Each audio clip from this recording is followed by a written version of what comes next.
Good morning, Shabbat Shalom, and welcome to United Israel World Union. This is our Sabbath morning scripture study coming to you live from St. Francisville, Louisiana. Thank you very much for joining us. I wanted to say that before I get into the material today, this is not the last time that you'll see United Israel live, at least our plan, this weekend. You're going to have one other opportunity if you were just sitting there thinking, man, I wish they would go on twice this weekend.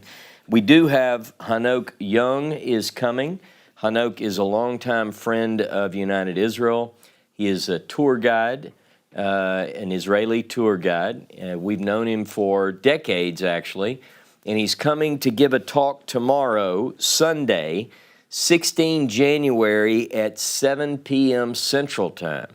Now, if you're close and you can come in for the class live here in our building, we encourage you to do that. You're welcome to come, and it's just up to you, because if you can't come, if you're not able to drive to St. Francisville, we intend to do this on Facebook as well as YouTube, just like you have the choice on Saturday mornings. That's what we're going to do as well tomorrow. So we encourage you to join us. His talk again is Israel's future your future? Is Israel's future your future? Now, again, thank you for joining us. Today we are continuing our series, The Pentateuch, A New Look. And we're working through the text of the Pentateuch. Week by week, we're following the annual cycle of readings.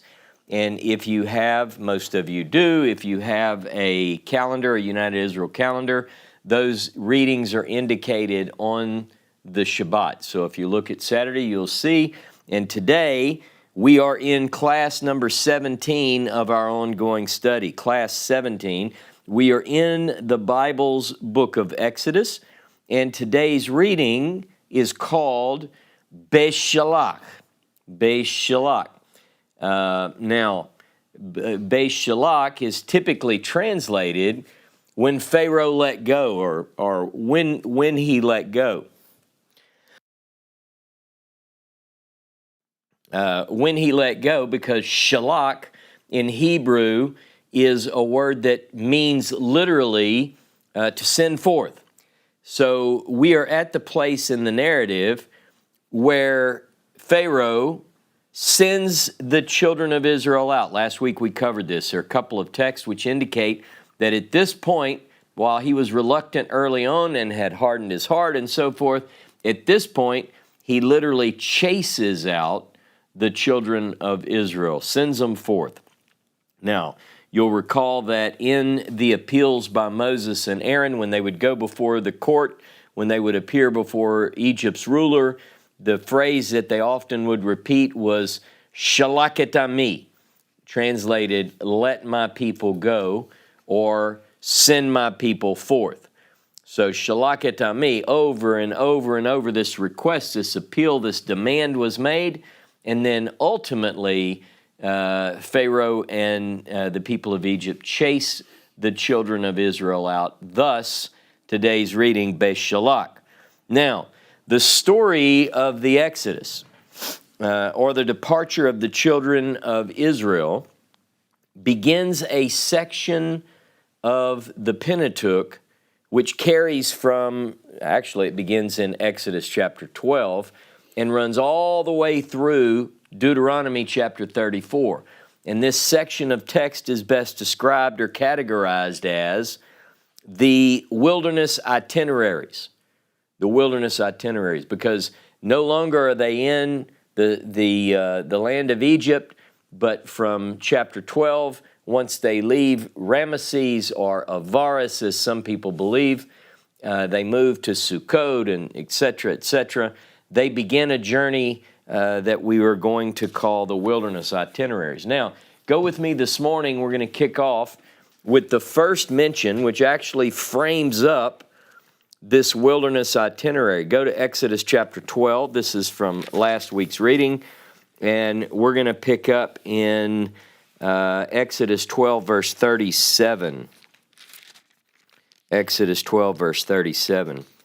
It says, sort of anticipating the departure, this is written in at a later date, apparently, but the Israelites journeyed from Ramesses to Sukkot, about 600,000 men on foot, aside from children. Moreover, a mixed multitude went up with them, and very much livestock, both flocks and herds. And they baked unleavened cakes of the dough that they had taken out of Egypt, for it was not leavened, since they had been driven out of Egypt and could not delay, nor had they prepared any provisions for themselves. The length of time that the Israelites lived in Egypt was 430 years.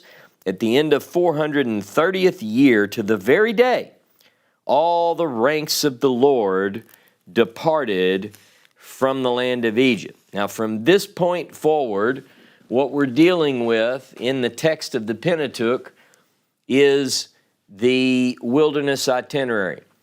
The journey, you could draw a straight line. The journey, although it doesn't follow a straight line, as we'll see, but the journey could have been pretty short.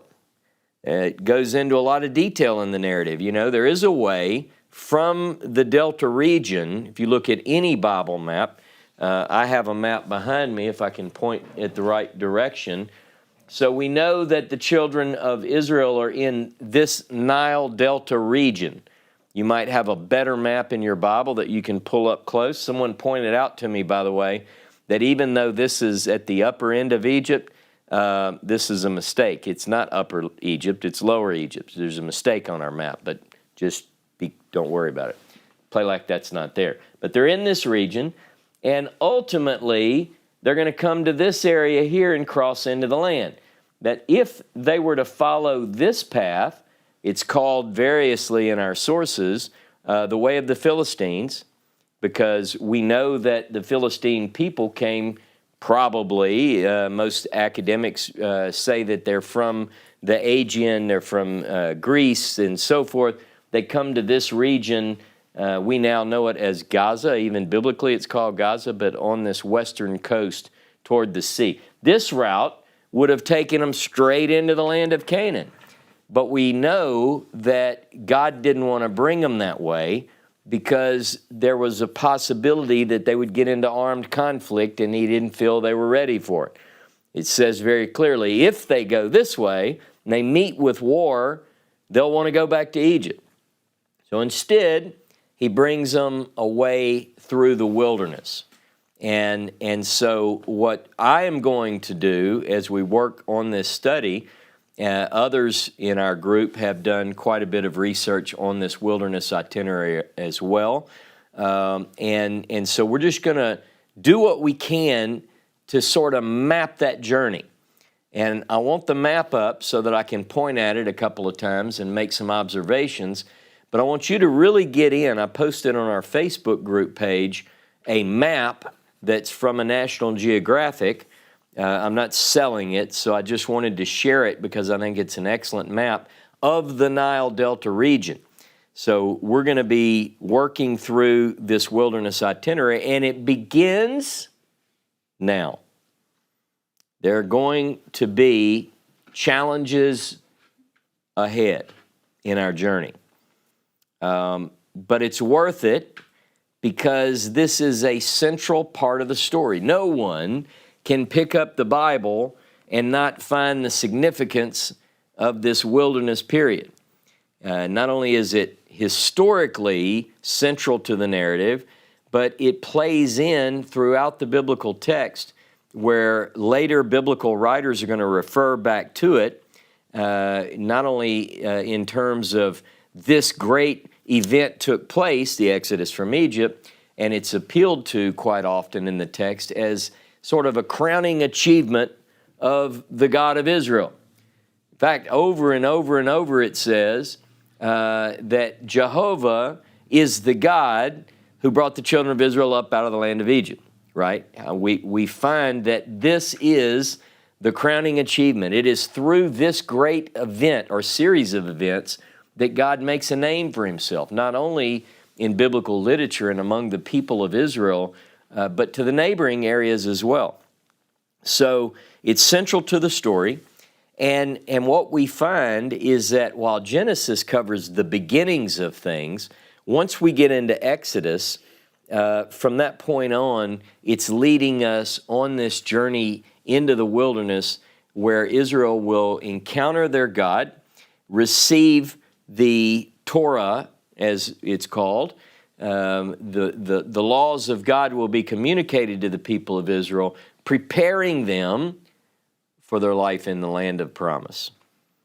Okay, now, this Exodus event and the images that are conveyed throughout the language and images that are conveyed throughout the narratives of this epic, if you will, play in all the way through the Bible, but they also give us a picture. When the prophets want to describe the great coming redemption, they often mention this one for comparison. The language, the images are used in later examples. Let's look at a couple of examples as we get into this material today. Go with me to Isaiah chapter 11. Most of you will recognize this as one of those texts which is referred to as being messianic. It's prophetic in its import, and most people will agree that this is looking forward, not looking back. Isaiah 11, beginning in verse 11. In that day, my Lord will apply his hand again to redeeming the other part of his people from Assyria, as also from Egypt, Patros, Nubia, Elam, Shinar, Hamat, and the coastlands. He will hold up a signal to the nations and assemble the banished of Israel and gather the dispersed of Judah from the four corners of the earth. Then Ephraim's envy shall cease, and Judah's harassment shall end. Ephraim shall not envy Judah, and Judah shall not harass Ephraim. They shall pounce on the back of Philistia to the west, and together plunder the people of the east. Edom and Moab shall be subject to them, and the children of Ammon shall obey them. Now get this picture. The Lord, Jehovah, will dry up the tongue of the Egyptian sea. He will raise his hand over the Euphrates with the might of his wind and break it into 7 wadis so that it can be trodden dry shod. You see the image. It's like the Exodus, right? And thus shall there be a highway for the other part of his people out of Assyria, such as there was for Israel when it left the land of Egypt.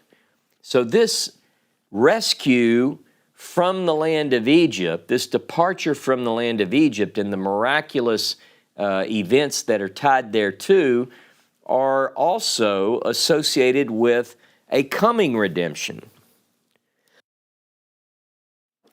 Look with me at the book of Micah chapter 7. And I just want to read one verse in Micah chapter 7, verse 15.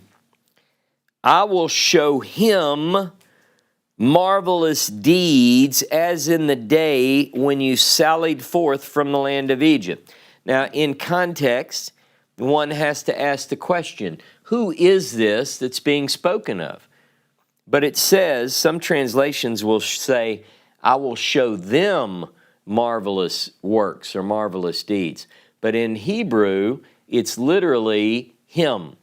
I will show him. Is this some leader, a Moses-type figure who plays into this second Exodus that I'm speaking of? It could very well be. In fact, that is the way most people or many people see that. Go with me to Jeremiah, the book of Jeremiah, and chapter 32, Jeremiah 32. And we're just going to look at verse 20 and 21. Again, the prophets and later biblical writers are going to look back on these miracles and the leaving of Egypt. It says in verse 20 of Jeremiah 32, You displayed signs and wonders in the land of Egypt with lasting effect. It's actually to this day, and one renown in Israel and among mankind to this very day. You freed your people Israel from the land of Egypt with signs and wonders, with a strong hand and an outstretched arm, with great terror. And then it goes into, you gave them the land of promise, etc. But again, Jeremiah often, and people have frequently pointed out how Jeremiah uses language very similar to what we find in the book of Deuteronomy, more so than any other book. I believe there's a reason for that. But as I pointed out a minute ago, this coming redemption, yes, we look at the Exodus from Egypt as the great thing. We're going to talk about that a little bit in just a few moments. But there is a coming redemption, a coming Exodus that the prophets talk about that is going to even overshadow that Exodus from Egypt. It's going to be so great that people won't even mention the former Exodus anymore. Look with me, Jeremiah, while we're in Jeremiah. Look at Jeremiah 16. Jeremiah 16, verse 14. Assuredly, a time is coming, declares Jehovah, when it will no longer be said, as Jehovah lives, who brought the children of Israel out of the land of Egypt. This is an oath. In the Hebrew Bible, where it says, as the Lord lives, Jehovah Chai, this is an oath. So people aren't going to make an oath anymore based on the God that brought the children of Israel out of Egypt. This is a big, big point. Now watch.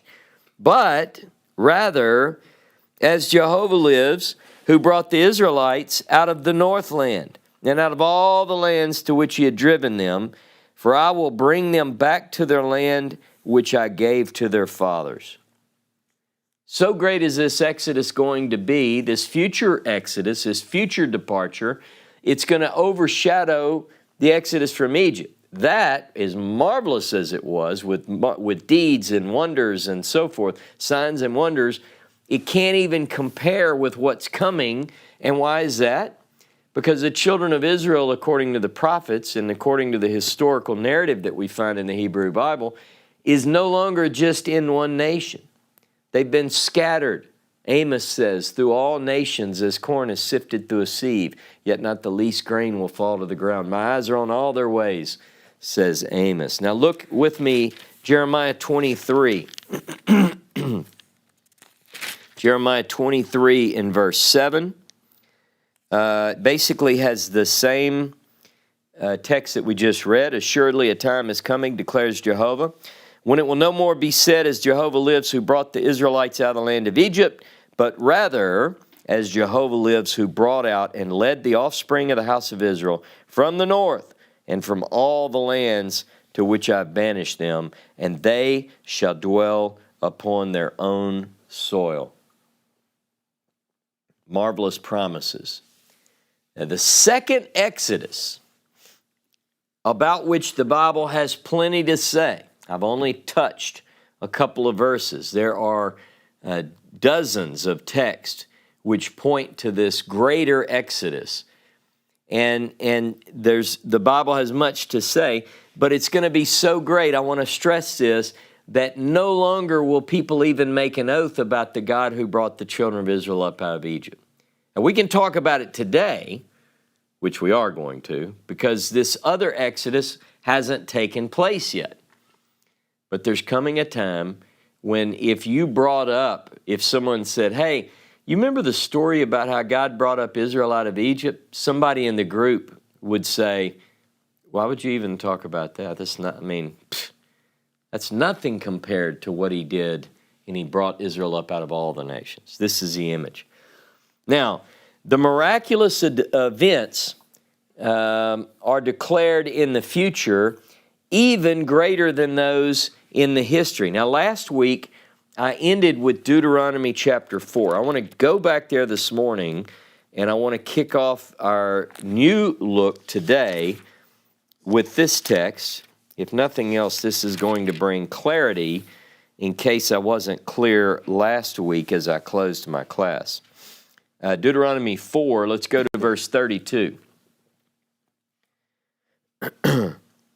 You have but to inquire about bygone ages that came before you, ever since God created man on earth, from one end of heaven to the other. Has anything as great as this ever happened? Or has its like ever been known? Has any people heard the voice of a God speaking out of a fire as you have and survived? Or has any God ventured to go and take for himself one nation from the midst of another by prodigious acts, by signs and wonders, by war, by mighty and an outstretched arm, and awesome power, as Jehovah your God did for you in Egypt before your very eyes? It's been clearly demonstrated to you that Jehovah is alone God. There is none beside him. Now, I just want to make a point that this particular text refers to something as this great thing. Now, part of this great thing is the fact that God spoke to Israel from the midst of the fire. Clearly a reference to what takes place at Horeb, right? You have God speaking from the midst of the fire. It's this awesome event, and that's part of this great thing. But it says, or has any God ever ventured to take a people from the midst of another people? So this great thing, according to Deuteronomy, is the two sections. It's all about the wilderness journey, by the way. Has to do with Sinai and the Exodus from Egypt. And that Exodus from Egypt includes the signs and wonders that led to it coming to pass. Now, but I want to keep reading about this great thing and the purpose, therefore. Let's go back to 35. It's been clearly demonstrated to you or shown to you that Jehovah alone is God. There's none else beside him. From the heavens, he let you hear his voice to discipline you. On earth, he let you see his great fire. And from the midst of the fire, you heard his words. And because he loved your fathers, he chose their heirs after them. He himself, in his great might, led you out of Egypt to drive from your path nations greater and more populous than you, to take you into their land and assign to you it as a heritage, as is still the case. Know therefore this day, and keep in mind that Jehovah alone is God, in heaven above and on the earth beneath there is no other. Observe his laws and commandments, which I enjoin upon you this day, that it may go well with you and your children after you, and that you may long remain in the land that Jehovah your God is assigning to you for all time. Now, the great thing, the Exodus from Egypt with signs and wonders, and the giving of the law at Horeb, this great thing, are meant to indicate, to stress upon the people, to cause them to know that Jehovah, Hu Ha Elohim, Jehovah is God and there is no other. Now, the interesting thing about this, I should point out, is that this text, at least part of what I just read, comes from a later period. Now, how do I know that? And the reason I want to bring this up, people might be curious, why would you bring that up? You know, I'm not trying to shake anybody's faith here. What I'm doing is showing you signs that indicate a later editing so that we can get back to what was the original text. For instance, in this particular place, in this particular text, it says that they've entered the land, and because he loved your fathers, etc. Let's see where it says, to drive, verse 38, to drive from your path nations greater and more populous than you, to take you into their land and assign it to you as a heritage. That hasn't happened yet. You say, well, it's just looking forward to the time when it does happen. You know, but wait a minute, but it says, as it is this day. So what this means is that at a period of time when the children of Israel have gone into the land and they've chased out the other inhabitants of the land and they've been there for some time, the text is edited to say, oh, by the way, this is still the case to this day. All right? But they, at this point, they've not entered the land, nor have they driven out nations greater and mightier than them. They've not been brought into the land to inherit it.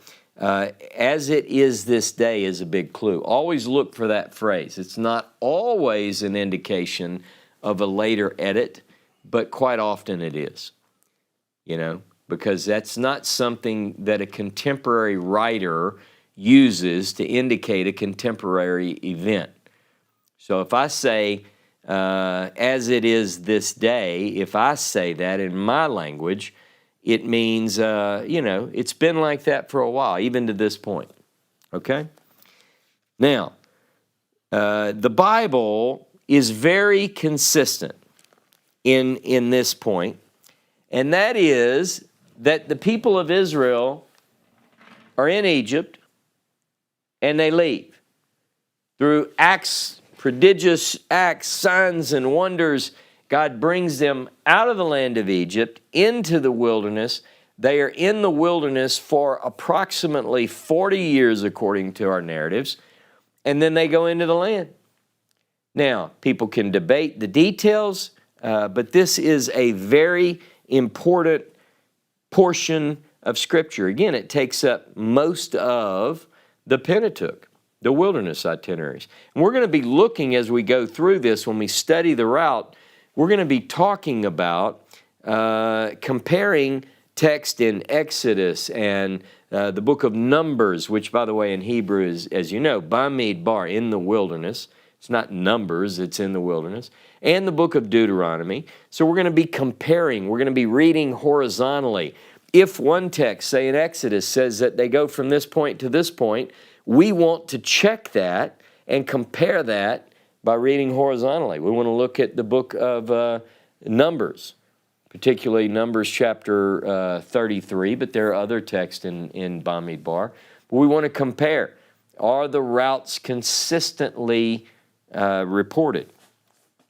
One thing that appears certain is that all of our texts have this great exodus, this great departure. Part of it is going through the sea. I mean, that's the story. The story is that the children of Israel go through the sea. The Egyptians are chasing after them. So Israel leaves Egypt. Egypt realizes, hey, what have we done here? We let our slave labor leave. Let's go get them. And they chase after them. And God helps the children of Israel by opening the sea, by causing the children of Israel to go over dry shod. The waters take out the Egyptians who pursue them. Now, what we're going to do this morning is we're going to read Exodus chapter 14 in its entirety, because this is the story as we have it. Now, there's a song about the crossing of the sea. Exodus 15, the Song of the Sea. Some people call it the Song of Moses, but it's not. It's called the Song of the Sea. Exodus 14, verse 1. Jehovah said to Moses, "Tell the Israelites to turn back and encamp before Pi-Hahirot, between Migdol and the sea, before Baal-Zephon. You shall encamp facing it by the sea. And Pharaoh will say of the Israelites, hey, they're astray in the land. The wilderness is closed in on them. Then I will stiffen Pharaoh's heart, and he will pursue them. And I will gain glory through Pharaoh and all his host, and the Egyptians shall know that I am Jehovah." And they did so. And when the king of Egypt was told that the people had fled, Pharaoh and his courtiers had a change of heart about the people and said, "What is it that we've done, releasing Israel from our service?" And he ordered his chariot and took his men with him. He took 600 of his picked chariots and the rest of the chariots of Egypt with officers in all of them. And Jehovah stiffened the heart of Pharaoh, king of Egypt, and he gave chase to the Israelites, as the Israelites were departing defiantly. The Egyptians gave chase to them, and the chariot horses of Pharaoh, his horsemen, his warriors overtook them by the sea near Pi-Hahirot before Baal-Zephon. Now, you're getting all sorts of geography here. You following this? It's going to be important because we have to figure out, where did the sea crossing happen? I mean, is it in this region here? Is it here? Is it here? Well, let's see what we can figure out. As Pharaoh drew near, verse 10, the Israelites caught sight of the Egyptian advancing on them. Greatly frightened, the Israelites cried out to Jehovah. And they said to Moses, was it for want of graves in Egypt that you brought us to die in the wilderness? What have you done to us, taking us out of Egypt? Is this not the very thing we told you in Egypt, saying, let us be, we'll serve the Egyptians, for it's better for us to serve the Egyptians than to die in the wilderness. It's the first we've heard of this, by the way. We don't have a record of them saying that previously. But Moses said to the people, have no fear. Stand by and witness the deliverance which Jehovah will work for you today. For the Egyptians whom you see today, you will never see again. Jehovah will battle for you. You hold your peace. Then Jehovah said to Moses, why do you cry out to me? Tell the Israelites to go forward. And you lift up your rod, hold out your arm over the sea and split it, so that the Israelites may march into the sea on dry ground. And I will stiffen the hearts of the Egyptians so that they go in after them, and I will gain glory through Pharaoh and all his warriors, his chariots, his horsemen. Let the Egyptians know that I am Jehovah when I gain glory through Pharaoh, his chariots, and his horsemen. The angel of God, who had been going ahead of the Israelite army, now moved and followed behind them.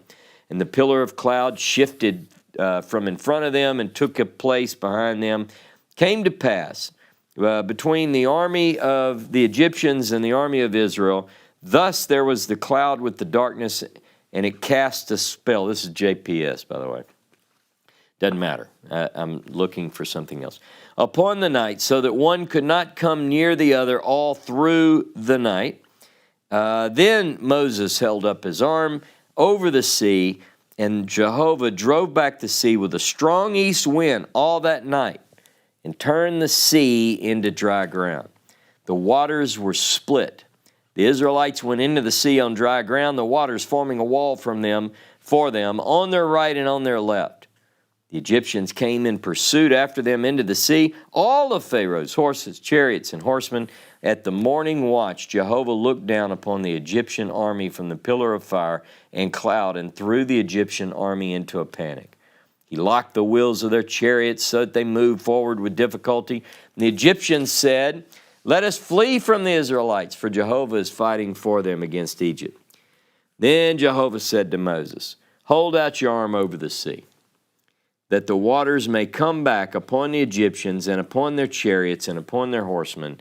Moses held out his arm over the sea, and at daybreak the sea returned to its normal place, and the Egyptians fled at its approach, but the Lord, Jehovah, hurled the Egyptians into the sea.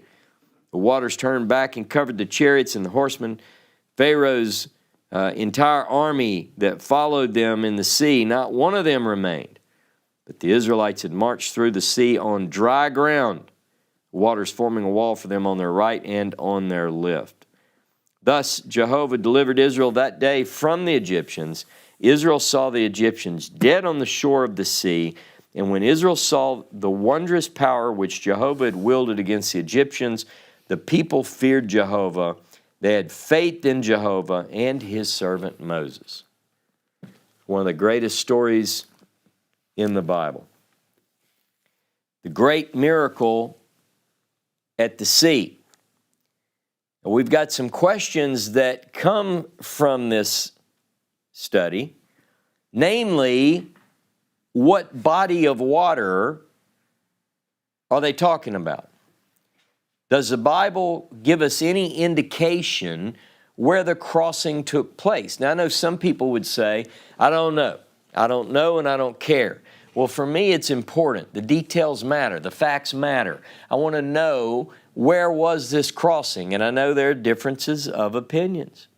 And there are movies that make use of great CGI effects and just fabulous movies. Now, a lot of people think that their faith has to match what they've seen in the movie, or they're not being faithful enough.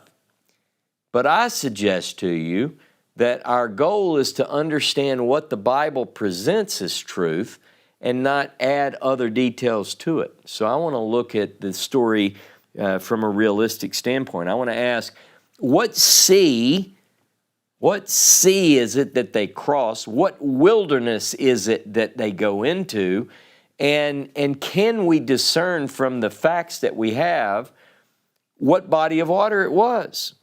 We don't know. We have to ask ourselves, how long has it been since they left Egypt? Do we know? I mean, when we read the story, that would be helpful. I mean, if it's only been a couple of days, it's presented as if they leave, and then Pharaoh and his courtiers say, hey, what have we done? Let's go chase after them. It feels like it's a pretty quick, it's a short period of time between those two. But we don't know. It doesn't say. We do have some key points that indicate timing that come in later, but at the present, we just don't know. How far have the children of Israel gone? How long have they gone before this confrontation happens at the sea? And again, what sea are we talking about? This body of water is known, you can see I'm pointing to something you can't see, I just noticed on my monitor. But the Red Sea is this large body of water here. This branch, the northwestern branch of the Red Sea, is referred to as the Gulf of Suez. This northeast branch is referred to as the Gulf of Aqaba. Now, the question is it the big body of water known as the Red Sea that they cross? Is it the northwestern arm, the Gulf of Suez? Is it the northeastern arm, the Gulf of Aqaba? Some have proposed this area here, this particular region here with this water. So we have to wonder, where is it? Where did that miracle take place? And what does it look like? What would it look like? I mean, it's going to look a lot different it's going to look a lot different if the water is divided in the Red Sea or in the Gulf of Suez, or the Gulf of Aqaba, than it will in this region here. But we have to understand, what is the Bible telling us? What does it say it looks like? Does it look like Mahoney, his movie? Is that what it looks like? Or is it like the Charlton Heston scene where they're crossing in the Ten Commandments movie? What does it look like? Now, let's go through some text here. Exodus 15, verse 4. Pharaoh's chariots and his army he has cast into the sea. And the pick of his officers are drowned in the sea of reeds. Now we've got a name, Sea of Reeds. The deep covered them. They went down into the depth like a stone. Your right hand, O Jehovah, glorious in power. Your right hand, O Jehovah, shatters the foe. In your great triumph, you break your opponents. You send forth your fury. It consumes them like straw. At the blast of your nostrils, the water piled up, and the flood stood straight like a wall. The deeps froze in the heart of the sea. The foe said, I will pursue, I will overtake, I will divide spoil. My desire shall have its fill of them. I will bear my sword, my hand shall subdue them. You made your wind blow, the sea covered them, and they sank like lead into the majestic waters. Now, this is poetic. And people draw certain conclusions based on this text. Let's read a few more. Look at Deuteronomy. Deuteronomy chapter 11. Deuteronomy 11. and verse 2 through 4, 11, 2 through 4 of Deuteronomy. Take thought this day that it was not your children who neither experienced nor witnessed the lesson of the Lord your God. His majesty, His mighty hand, His outstretched arm, the signs and the deeds that He performed in Egypt against Pharaoh, king of Egypt, and all his land. What He did to Egypt's army, its horses and chariots, how Jehovah rolled back upon them the waters of the Sea of Reeds when they were pursuing you, thus destroying them once and for all. What He did for you in the wilderness before you arrived at this place. All right. Now look with me at the book of Joshua. I'm just going to read through a few of these, and then we're going to see if we can't make some associations and get a better picture for where this sea crossing is, this major event. Joshua chapter 2, verse 10. For we have heard how Jehovah dried up the water of the Sea of Reeds for you when you left Egypt, and what you did to Sihon and Og and 2 Amorite kings across the Jordan, whom you doomed. All right, so this description is interesting. In Joshua chapter 2, when the opponents of Israel, they hear, in fact, this is, where is this? This is the story of Rahab and Jericho. They're in Jericho, but they've heard about the sea crossing. The way they described it is God dries up the water of the sea. Now that's an interesting reading. It's interesting the way that's worded. Dries up the water of the Sea of Reeds. Okay. Go with me to Psalm 77. Psalm 77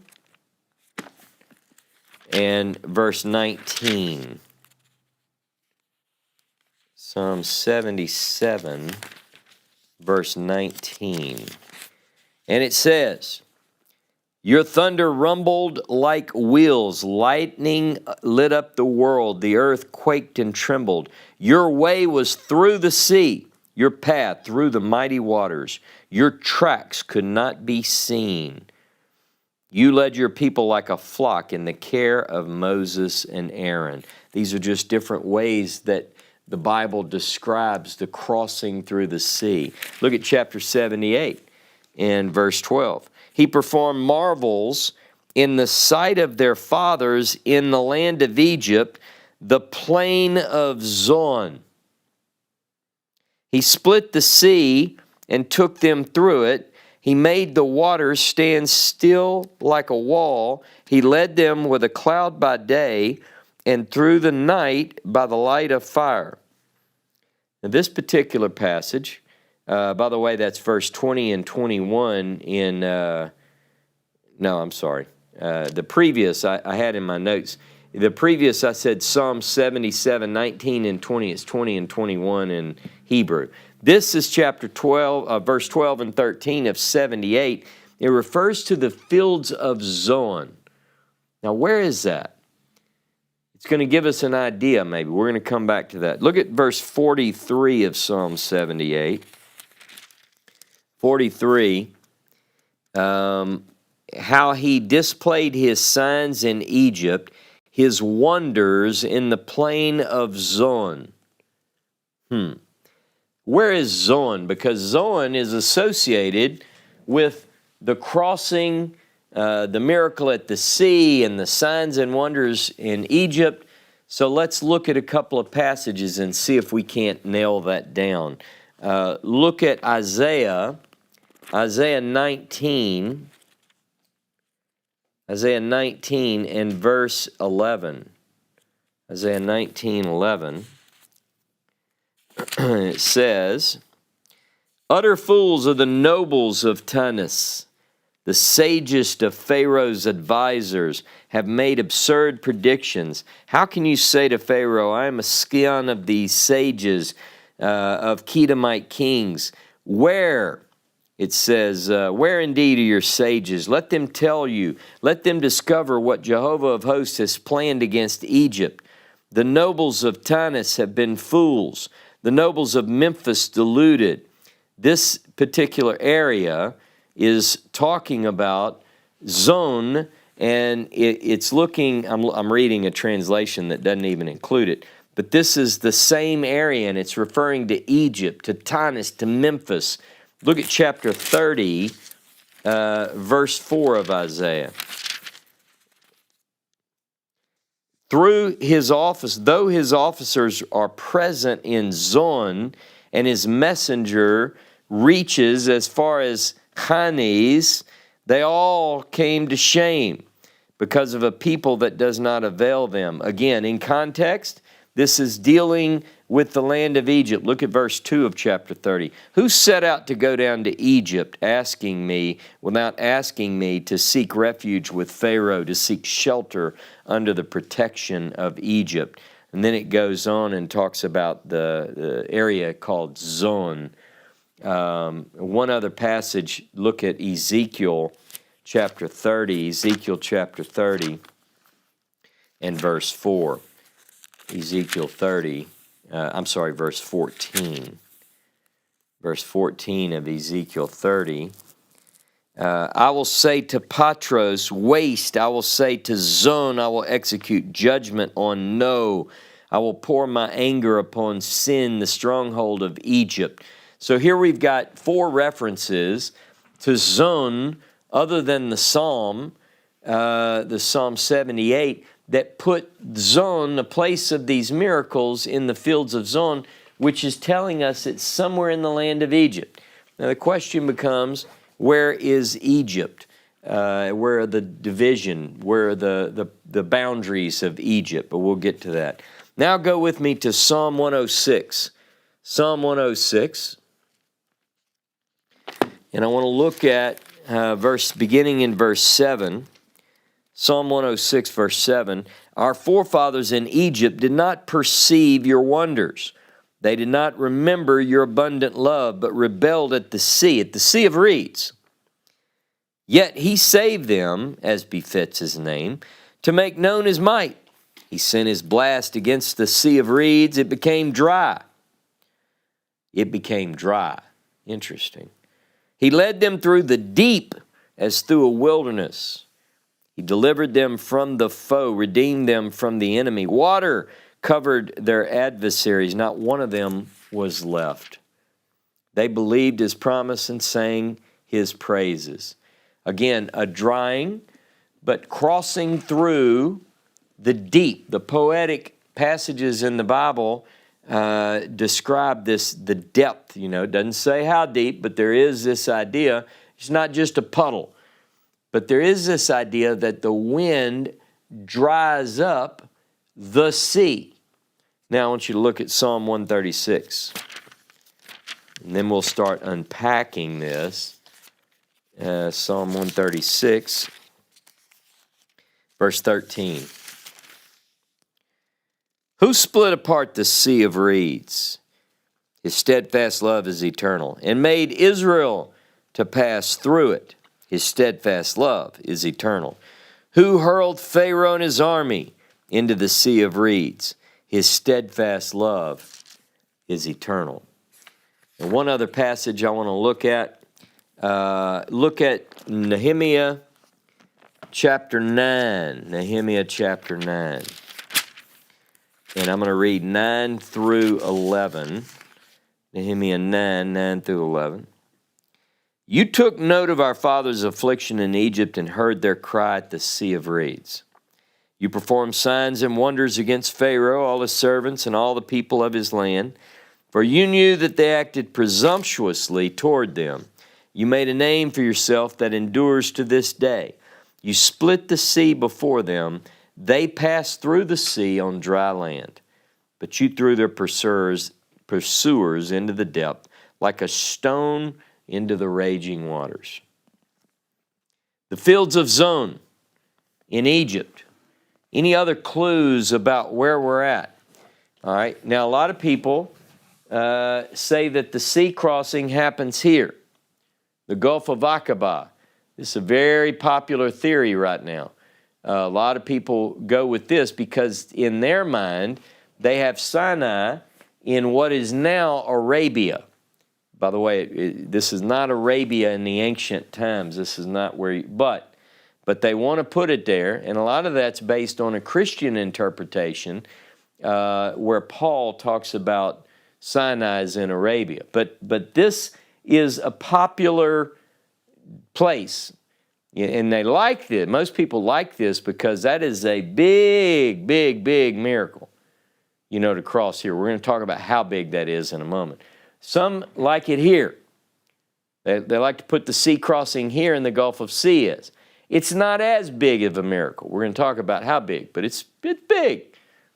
And then some people put it here. And this is not so popular because in lines it doesn't meet the biblical criteria. But we're going to examine that. Go with me, Exodus chapter 14. Exodus 14, verse 1 and 2. We read this, but I want to touch this one more time. Jehovah said to Moses, "Tell the Israelites to turn back and encamp before Pi-Hahirot, between Migdol and the sea. Before Baal-Zephon you shall encamp facing it by the sea." Now, if wherever the sea crossing happens, we're going to have to find Baal-Zephon, Pi-Hahirot, Migdol. Is it here? Is it here? Can any of these be found? That's the question. And if they are, would it put us here, here, or here? Because that's where the crossing happens. We've already got that miracles happen in the field of Zon, which is going to be in Egypt. So I want to get, we call like my friend, Dave Tyler, he always talks about the theory of constraints, and we want to try to find points of reference.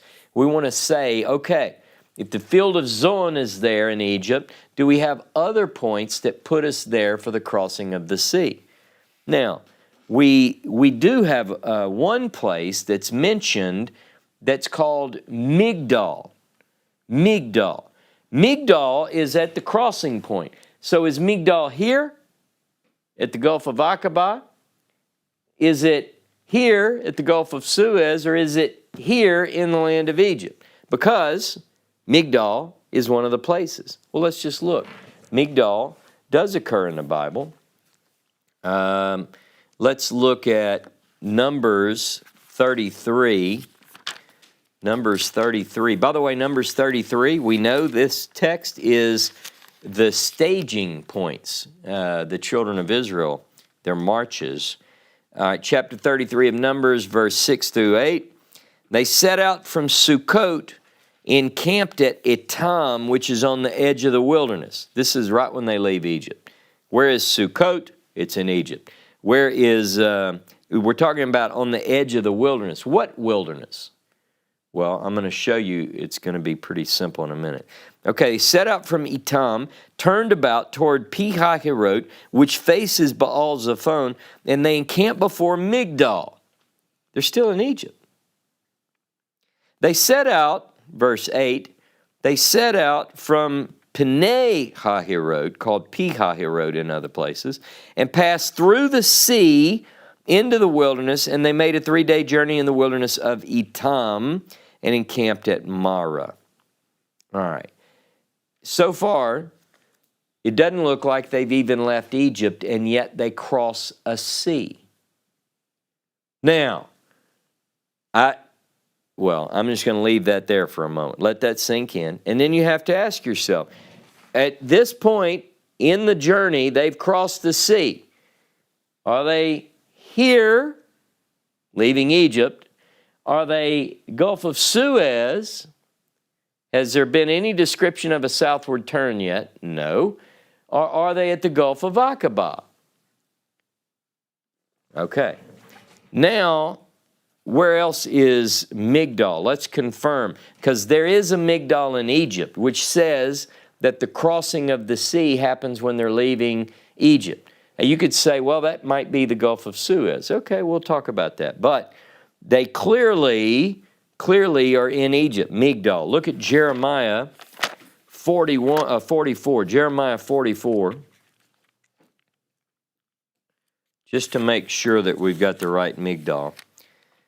Then the word, verse 1, Jeremiah 44. Then the word which came to Jeremiah for all the Judeans living in the land of Egypt, living in Migdol, Tahpanhes, Noph, and all the land of Patros. All right, so Migdol is where? Egypt. Let's look at 46 of Jeremiah. 46 of Jeremiah and verse 14. Declare it in Egypt. Proclaim it in Migdol. Where's Migdol? It's in Egypt. Still in Egypt. How about Ezekiel 29?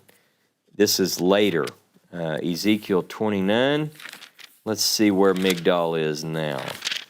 29 and verse 10. Assuredly, I am going to deal with you in your channels. I will reduce the land of Egypt to utter ruin and desolation, from Migdol to Syene, all the way to the border of Nubia. All right, so that puts Migdol in Egypt. Chapter 30 and verse 6 is my last reference. Thus says Jehovah, those who support Egypt shall fall, and her proud strength shall sink. There they shall fall by the sword from Migdol to Syene. Migdol is in Egypt. Zon is in Egypt. They've not yet left Egypt proper when the crossing takes place. Now, some people might look at this map and say, well, this is the Sinai. Egypt, this is modern Egypt. We're not talking about the modern definitions of these areas. What was Egypt then, and what was this wilderness area? Was that Egypt proper? Now, I know there are differences of opinion, but I'm trying to give you clear-cut references. The sea is close to Migdol. Now, I posted this map, and I want you to look at where Migdol is. We know where Migdol is. It's pretty certain. So if Migdol is in that delta region, it stands to reason that the sea that they cross is in that area. And you know how I know that? Because it says it happened there. Now, what wilderness do they cross into? If you look at chapter 15 of Exodus, Exodus 15 and verse 22, I want to make another point. Because once they cross the Sea of Reeds, whether it's here, or here, they enter into a wilderness that we know. It says the wilderness of Shur. Now the question becomes, where is the wilderness of Shur? If the crossing of the sea is here, the wilderness of Shur has to be east of the Aqaba, the Gulf of Aqaba. I'm trying to keep this as simple as possible, and that would be it. But we know where the wilderness of Shur is, and it's not here. It's just not. We know where it is. Look at Exodus 15:22. Then Moses caused Israel to set out from the Sea of Reeds. They went on into the wilderness of Shur, and they traveled 3 days in the wilderness and found no water. Okay, but that doesn't tell me where it is. I have two other verses that might help me understand. By the way, Shur, do a study on the way of Shur, S-H-U-R. Throughout the patriarchal narratives, this area in here, it's the way of Shur, because this is the wilderness of Shur. It's here. It's east of what was ancient Egypt.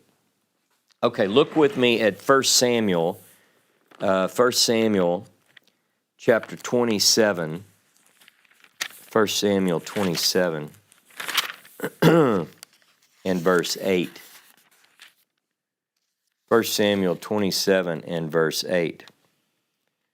And by the way, there are a lot of different theories on all this, but a lot of people will latch on to one person who provides evidence that suggests their particular view. So you have to stay tuned. You have to watch for that. Let's not overreact because, there are differences of opinion. I've read all of these guys. I know many of you have as well. we have to go first with what we know. So rather than someone suggest something, we have to prove it, put it to the test. 1 Samuel 27:8, David and his men went up and raided the Gershurites, the Gizrites, and the Amalekites, who were the inhabitants of the region of Olam, all the way to Shur and to the land of Egypt. All right, so that kind of gives us an idea. The way of Shur is to the land of Egypt, so it's on that path. Doesn't nail it down too specific, but look at 1 Samuel 15. 1 Samuel 15 and verse 7. And Saul destroyed Amalek from Havilah all the way to Shur, which is close to Egypt. Shur is close to Egypt. Now, literally in the Hebrew it says east of Egypt. So when they leave Egypt and they cross into the wilderness of Shur, this is the wilderness of Shur. We know that. So if someone suggests that the whole Sinai region is Egypt, and there are some who propose that, but it's not the best argument. What we find is that this region is clearly dominated by other people groups. Egypt has a presence in there at a much later period, but this is basically the marker, in this region here. Some people will put it here, where you have what's called the Wadi of Egypt, but that's for another class. Now, what I'm suggesting is that the sea must be in this region and not here, and certainly not here. Now, the question becomes, why can't this region here be the miracle at the sea? Why can't it? Yam Suf. Well, it's called the Sea of Reeds, but the problem is, guess what? This is called the Sea of Reeds, biblically. This is called the Sea of Reeds, biblically. And this is called the Sea of Reeds, biblically. So then you have a choice. You say, well, I've got 3 places called the Sea of Reeds. Look at 1 Kings chapter 9, verse 26. Now, you know that a lot of people will utilize the part of the evidence that supports their hypothesis and not the others.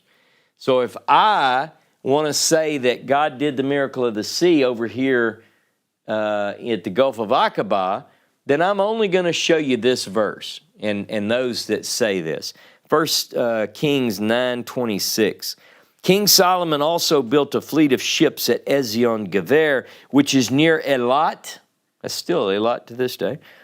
On the shore of the Sea of Reeds in the land of Edom. So there you go. If I want to push this theory and say this is where they crossed, I'll say, the Bible says this is the Sea of Reeds.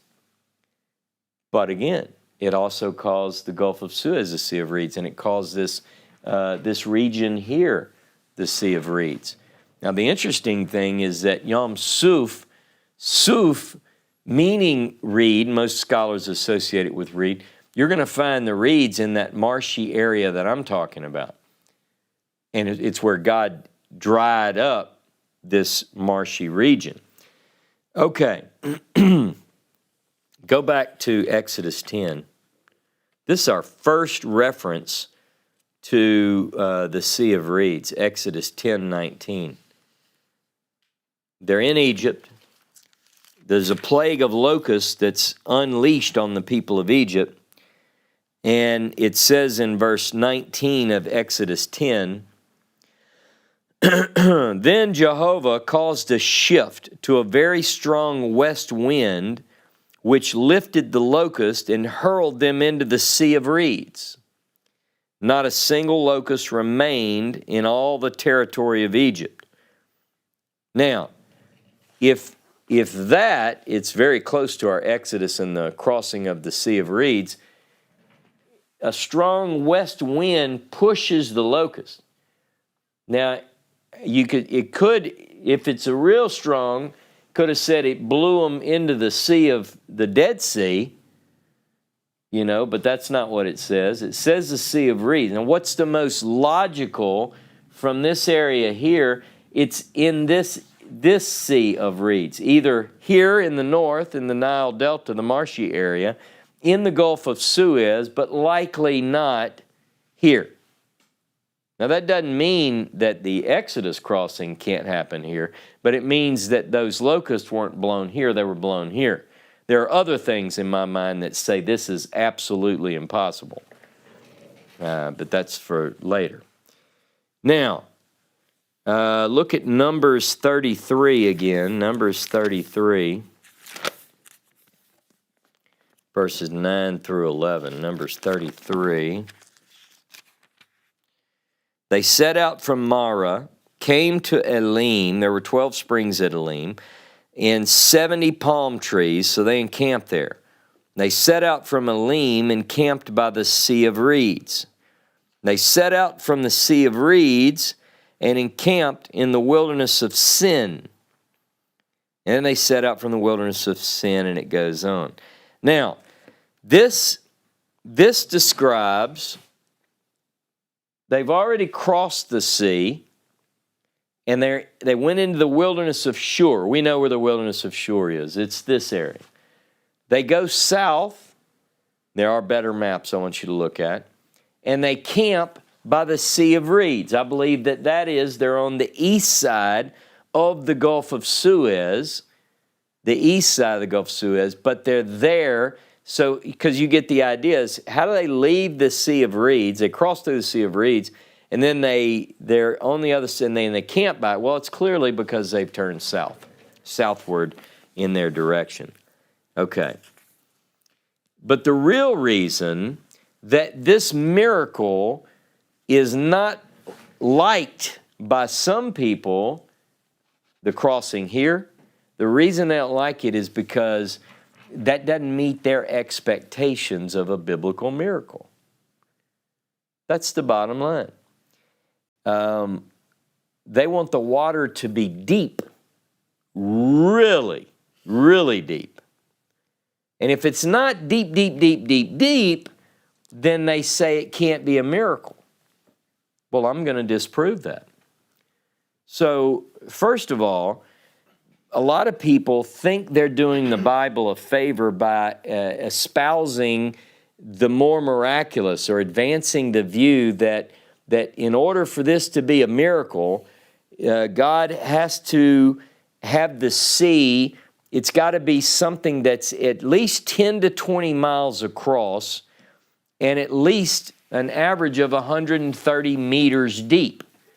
That's the Gulf of Suez. The Gulf of Suez is 10 to 20 miles wide. You look at the map and it varies. And it is an average of 130 meters, 450 feet deep. The first thing I want you to do is, if the miracle takes place there, people draw this miracle, or they put it on screen and they show the water, and it might be, higher than the roof of a building, but we're talking 450 feet. Now that's a miracle. That's the way people want their miracles. They want them big. Got to be big. Do you realize, I want you to think about that. Now, how wide? It doesn't say how wide. But let's say it's, a mile wide. I wouldn't want to be, that'd be scary. 450 feet deep. Okay. Or the Gulf of Aqaba. Gulf of Aqaba, now that's a big miracle. It is 9 to 15 miles across, depending on, where you put the crossing point. Most people put it at Nuweiba. Go look this up, because people say, well, there's a shelf under the water. They could have walked on the shelf. That's how the miracle happened. Yeah, well, go see how deep that shelf is. So let's just talk about depth. You do your study. People have to make up their own mind. But if you look at the Gulf of Aqaba, Aqaba is 9 to 15 miles wide, depending on where you measure it, and 800 meters deep. 300 meters deep. That's deep. That's deep. That's a big miracle. And the proposed crossing site, people have different ideas and they'll come up with different numbers, but a lot of what I've found is that at the proposed crossing site, it's 300 meters deep. Okay. The Nile Delta theory. Is it possible? I think it is, but it's just too puny for people.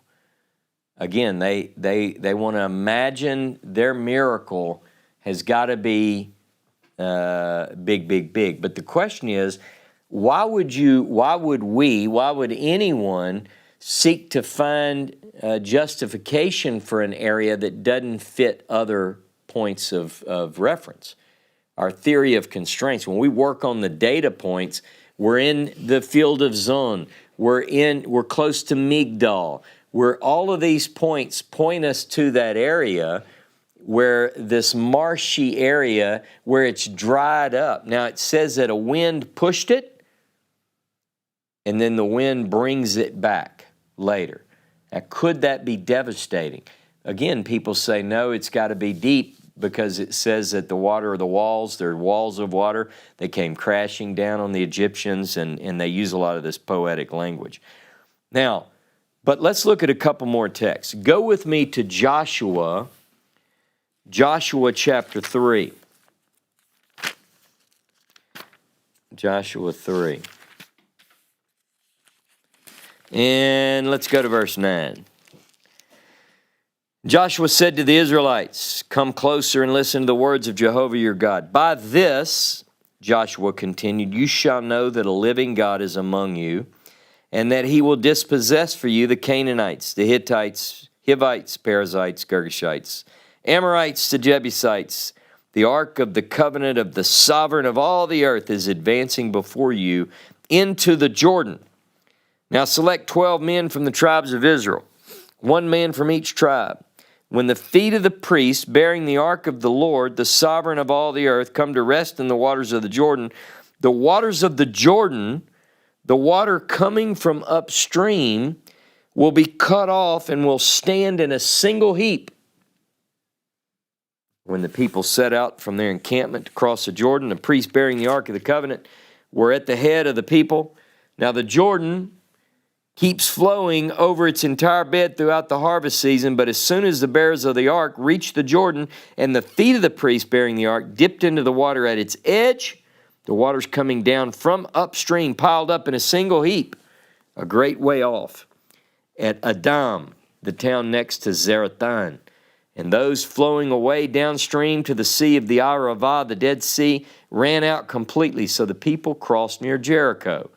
The priest who bore the ark of Jehovah's covenant stood on dry land, exactly in the middle of the Jordan, while all Israel crossed over on dry land until the entire nation had finished crossing the Jordan. So this says that when the priest's feet touched, that the water in the next town up at Adam stood up like a wall of water, and they crossed over on dry ground. It's a miracle, but wait, there's more. Look at chapter 4, verse 19. The people came up from the Jordan on the 10th day of the first month and encamped at Gilgal on the eastern border of Jericho. And Joshua set up in Gilgal the 12 stones they had taken from the Jordan, and he charged the Israelites as follows. In time to come, when your children ask their fathers, "What's the meaning of these stones?" tell your children, "Here the Israelites crossed the Jordan on dry land. For Jehovah your God dried up the waters of the Jordan before you until you crossed, just as the Lord your God did to the Sea of Reeds, which he dried up before us until we crossed. Thus all the people of the earth shall know how mighty is the hand of Jehovah, and you shall fear Jehovah your God always."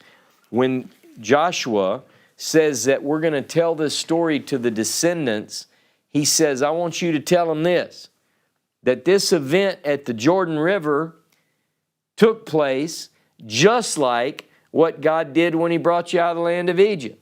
He dried up That's comparing a crossing of the Jordan to the Sea of Reeds. Now, somebody at that point should have said, that's a little bit of an exaggeration. The Jordan isn't that impressive. You know, it's just not that impressive to cross the Jordan on dry land, and especially not to compare it to such a marvelous event at the sea. But these two events are compared with each other in another place too. Look at Psalm 66. Psalm 66:6. Again, most people want their water deeper. Can you imagine the children of Israel complaining at the Jordan saying, you know, this just isn't that impressive? I mean, I'm just not that impressed with this God. I think that's a little bit what we're doing here. Psalm 66:6. He turned the sea into dry land. They crossed the river on foot. We therefore rejoice in him. So it's talking about the miracle at the sea and at the river. These are alike. Look at Psalm 114. I'm going to read this. Psalm 114. When Israel went forth from Egypt, the house of Jacob from a people of strange speech, Judah became his holy one, Israel his dominion. The sea saw them and fled. Jordan ran backward. Mountains skipped like rams, hills like sheep. What alarmed you, O sea, that you fled? Jordan, that you ran backward? Mountains that you skipped like rams, hills like sheep? Tremble, O earth, at the presence of the Lord, at the presence of the God of Jacob, who turned the rock into a pool of water and flinty rock into a fountain. Now, in my opinion, I think that the miracle when they crossed the Jordan was a miracle indeed. God dried up the riverbed, had the waters stand up in a heap to allow them to cross dry shod. Joshua compares that to the crossing at the sea. He was at both. It wouldn't make sense to compare the two if they weren't comparable. Now, there's another miracle, water crossing, that I'll touch on quickly. 2 Kings 2, verse 6 through 8. Elijah said to him, "Stay here, for Jehovah has sent me on to the Jordan. As Jehovah lives and as you live, I will not leave you," he said, and the two of them went on. 50 men of the disciples of the prophets followed and stood by at a distance from them. At two of them stopped at the Jordan. Therefore Elijah took his mantle, rolling it up, he struck the water and divided it to the right and the left, so that the two of them crossed over on dry land. That's a miracle at the Jordan in the days of Elijah. Look down at verse 13. He picked up Elijah's mantle, which he had dropped from him, and he went back and stood on the bank of the Jordan. Taking the mantle which had dropped from Elijah, he struck the water. He said, "Where is Jehovah, the God of Elijah?" And as he struck the water, it parted to the right and to the left, and Elisha crossed over. Another miracle. Now, it shouldn't be to us to say, you know, I'm just not impressed with those miracles. I think that the bottom line is a miracle, and they're compared because they're comparable. Now, one quick point as I wrap up this class today. Next, we get into chapter 16 of Exodus. There's a story of the Sabbath. And the children of Israel it's about the manna and how they are to learn the discipline of Shabbat. That for this many days you're going to go out and you're going to pick up manna, but on the seventh day you're not going to, because that's the Sabbath. You're going to pick up extra before the Sabbath, and this is a test to see if you're going to keep the commandments of God or not. Now, what I want you to do is think about this. We are not yet at Sinai. They've not yet, in other words, this is one of those questions where we have to ask, is it chronologically out of order? So they've not been given the commandment of the Sabbath. Now, let me say this. There are plenty of people who say, well, they always knew all the laws, that the law that was given at Sinai was taught by Adam, down the chain to Seth and so forth, and there are rabbinic legends about this.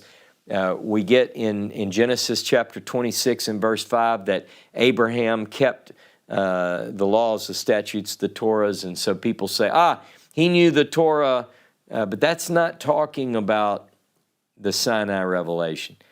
Now, the question becomes, we've not yet gotten to Sinai, but I'm not suggesting that Sabbath wasn't known prior. I want you to get this. In Genesis chapter 2, verse 3, we read about the Sabbath. God created the earth in this many days and rested on the Shabbat, therefore.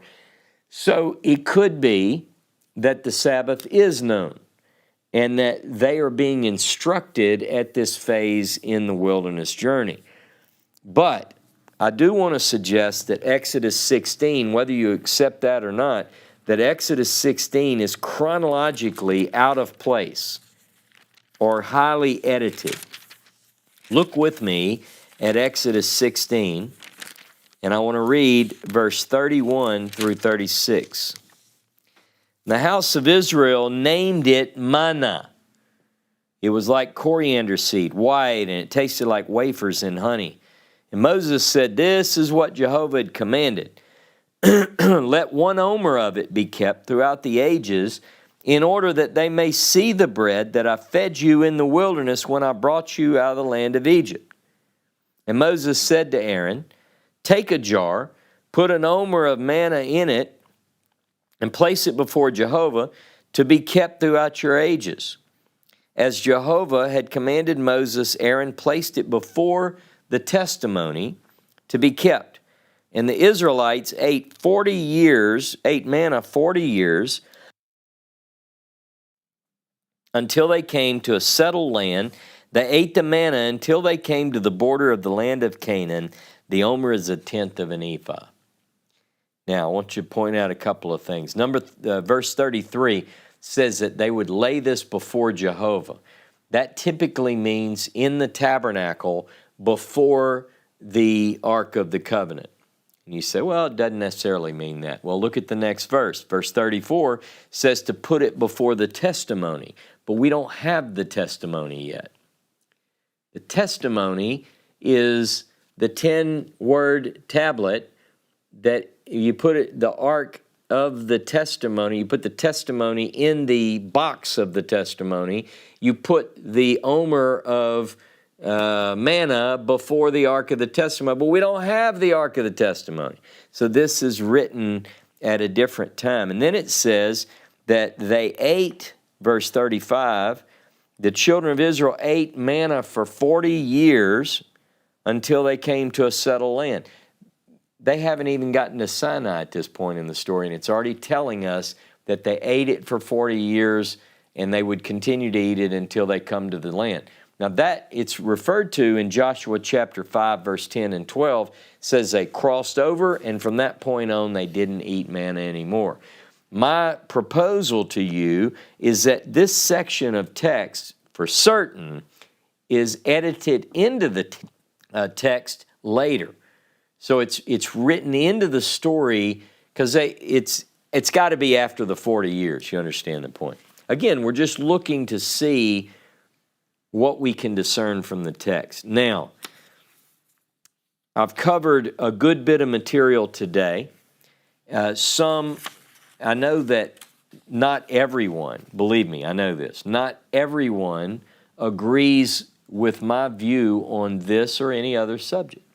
And I encourage you, whatever view you have on these things, I want you to make sure that it measures up to what you read in the text. Does it make sense? Can you get there from here? I want you to look closely at these things. Now, we are just beginning the wilderness journey. Now, just so you know, there are more, when we talk about the location of Horeb and Sinai, there are more than 15 proposals, solid proposals, where people have written books and they say, this is it. I'm telling you, this is it.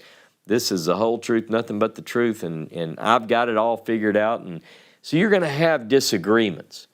My point is not to put a red pen of certainty on every location so much as just understand the basics. In my view, the crossing of the sea is a fundamental, very key miracle. It is one of the greatest miracles in all the biblical narrative. And to know where it takes place is important to me. So I want to at least understand, is it in the northwest, in the Delta region? Is it down by the Gulf of Suez? I want to get that straight. And I don't want to be the judge who says that miracle isn't big enough if the biblical writers say it was. Now, we're going to pick up next week. We're going to be at the mountain of God. And at the mountain of God, we're going to receive the story. We're going to read about the children of Israel receiving the law. And so we're going to be talking about this beginning next week. Details matter. Facts matter. Our goal is to search for the answers. The question for next week is, what happened at Horeb? The revelation of God's way, the 10 words, the testimony. We pick up next week at the mountain of God. Don't miss it. Be there. And look, one more thing. Don't miss tomorrow evening, 7 p.m. Central Time. Facebook, YouTube are here at the UI building, 7 p.m. Central Time, Hanok Young on Israel. What's this talk called? Is Israel's future your future? I'll see you tomorrow night. Shabbat Shalom, Shavua Tov.